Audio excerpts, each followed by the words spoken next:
Hi friends, welcome to my channel. আমি আজকে তোমাদের চিংড়ি মাছের মালাইকারি রান্না করে দেখাবো। এসো চিংড়ি মাছের মালাইকারি রান্না করার জন্য আমি কি কি উপকরণ নিচ্ছি তোমাদের দেখিয়ে দিই। চিংড়ি মাছের মালাইকারি বানাতে আমাকে প্রথমেই নিতে হবে সেটা হলো চিংড়ি মাছ। চিংড়ি মাছটার সাইজ একটু বড় হলেই বেশি ভালো লাগে মালাইকারির, তবে ছোট বড় মিশিয়ে আমি নিয়েছি। আর এতে আর একটা উপকরণ হলো নারকেলের পেস্ট। আমি এটা নারকেলটা কুড়িয়ে নিয়ে সেটাকে মিক্সিতে বেটে নিয়েছি। এই দুটো ছাড়া আর কি কি লাগবে দেখাচ্ছি। এটা আমি আদা, কাঁচা লঙ্কা আর জিরে একসাথে বেটে নিয়েছি।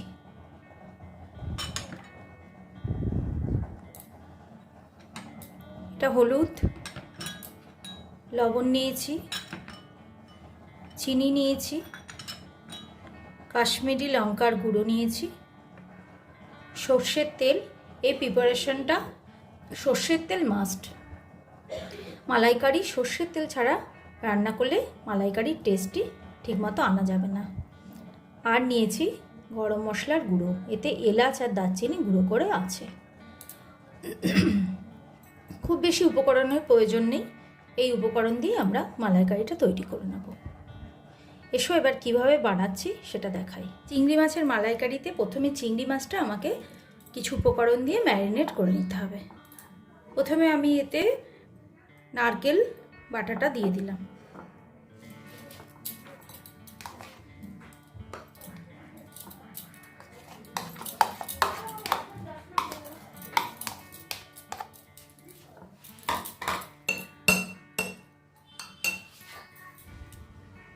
লবণ দেব। আমি চিংড়ি মাছটাকে খুব সামান্য লবণ দিয়ে মাখিয়ে রেখেছিলাম, সেটা তোমাদের বলা হয়নি। খুব সামান্য লবণ দিয়ে আগে মাখিয়ে রেখেছি।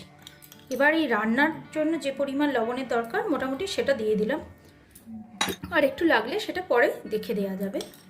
এবার দেব হলুদ,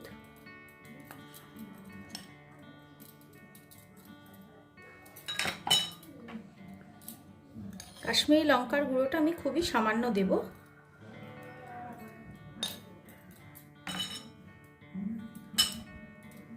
চিনি।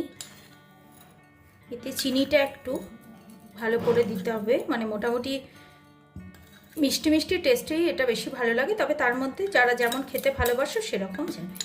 আমি এই পুরো চিনিটাই যেটুকু নিয়েছিলাম দিয়ে দিলাম। এটা হচ্ছে আদা, কাঁচা লঙ্কা আর জিরে পেস্ট।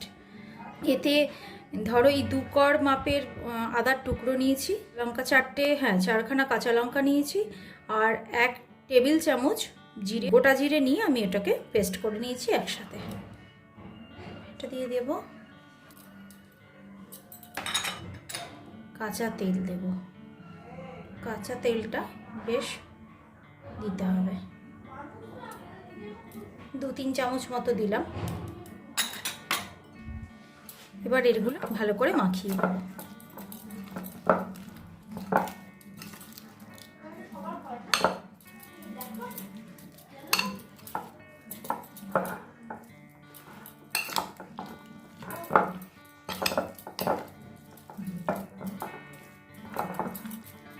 এটা মাখিয়ে আমি মিনিট 10 মতো, খুব বেশিক্ষণ নয়, মিনিট 10 মতো রেখে দেব। দেখো আমি কড়াইয়ে তেল গরম করতে দিয়ে দিয়েছি, একদম গ্যাসটা কমিয়ে দিয়েছি তেলটা গরম হয়ে যাওয়ার পর। এবার আমি এটা পুরোটা একসাথে দিয়ে দেবো। আমি গ্যাসটা অফ করে দিয়ে নিই, তাহলে বেশি ভালো হবে। গ্যাসটা অফ করে দিলাম, তেল গরম হয়ে যাওয়ার পর গ্যাসটা অফ করে দিয়েছি। এবার এটা আমি আস্তে আস্তে করে এতে ঢেলে দেবো।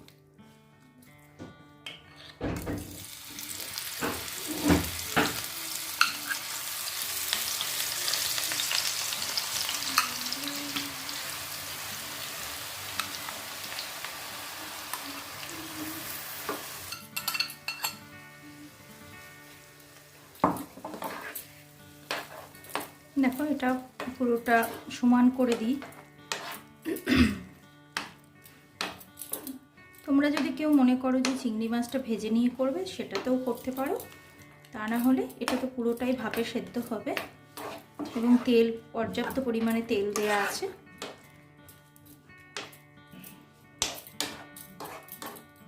মাখাতে তেল দেওয়া আছে, এছাড়া এতেও দেওয়া আছে।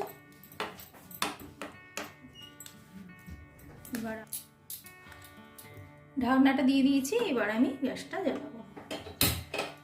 একদম গ্যাসটা কমিয়ে রাখতে হবে,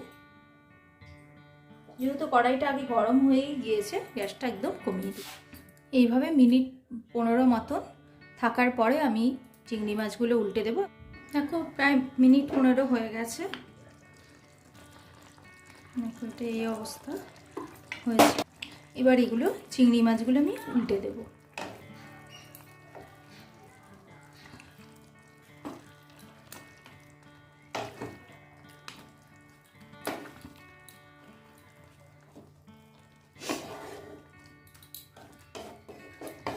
এতে আমি নারকেল, একটা গোটা নারকেল কুড়িয়ে নিয়ে পেস্ট করেছি। এবার এটা আরও মিনিট 10 মতো উল্টো দিকটা সেদ্ধ হবে। এতে কাঁচা তেল আর নারকেলের সাথে মিলিয়ে একটা খুব সুন্দর মানে ফ্লেভার আসছে, খুবই ভালো লাগছে স্মেলটা। মিনিট 10 বাদে আমি খুললাম, মনে হচ্ছে এটা সম্পূর্ণ রেডি হয়ে গেছে। হ্যাঁ দেখো, নারকেল থেকে একটাই তেল বেরিয়ে এসছে। এটা রান্না হয়ে গেছে।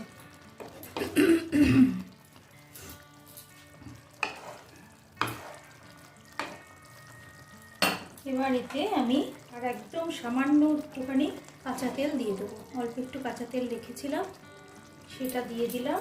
এবার দেব যে গরম মশলাটা নিয়েছিলাম, এলাচ দারচিনি গুঁড়ো, সেটা ছড়িয়ে দেবো।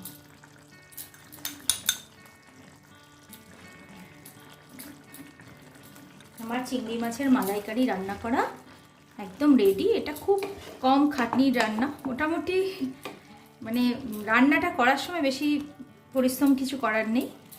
নারকেলটা কুড়িয়ে নিলে, আর মশলা তো সবার ধরো ঘরে আদা জিরে এগুলো আজকাল বাটা বা পেস্ট করা থাকেই, এটা মাখিয়ে কষিয়ে দিলেই হলো। আর একবার একটু নেড়ে দিলে ব্যাস, রান্নাটা কমপ্লিট। এবার আমি ঢাকনা দিয়ে দেবো। গ্যাস বন্ধ করে দিলাম, ঢাকনা দিয়ে দিলাম। গরম মশলার গন্ধটা আর কাঁচা তেলের গন্ধটা এর মধ্যে একটু মিশে যাক, তারপরে মিনিট 2-3 বাদে আমি এটা সার্ভ করে দেবো। গরম ভাত দিয়ে চিংড়ি মাছের মালাইকারি অসাধারণ লাগে। আর ইচ্ছা করলে তোমরা এটা যে কোনো রাইস, মানে ফ্রাইড রাইস বা যে কোনো রকমের রাইস, পনির রাইস, পি রাইস বা মটরশুঁটি রাইস, যে কোনো কিছুর সাথেই এটা খেতে পারো। তবে সবথেকে বেশি ভালো লাগে আমাদের বাঙালিদের সাদা ভাতের সাথে।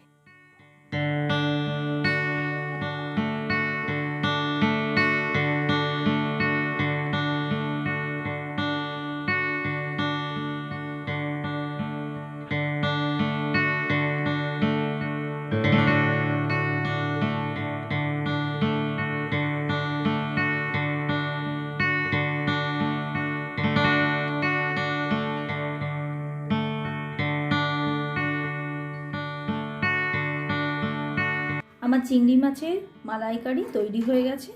এবার এটা আমি পরিবেশন করব। আমার এই মালাইকারি বানানোর রেসিপিটা তোমাদের যদি ভালো লাগে তাহলে অবশ্যই কমেন্ট বক্সে জানিও। আর আমার চ্যানেল যদি তোমাদের ভালো লাগে, লাইক, শেয়ার এবং পরবর্তী ভিডিওগুলো পাওয়ার জন্য অবশ্যই সাবস্ক্রাইব করো।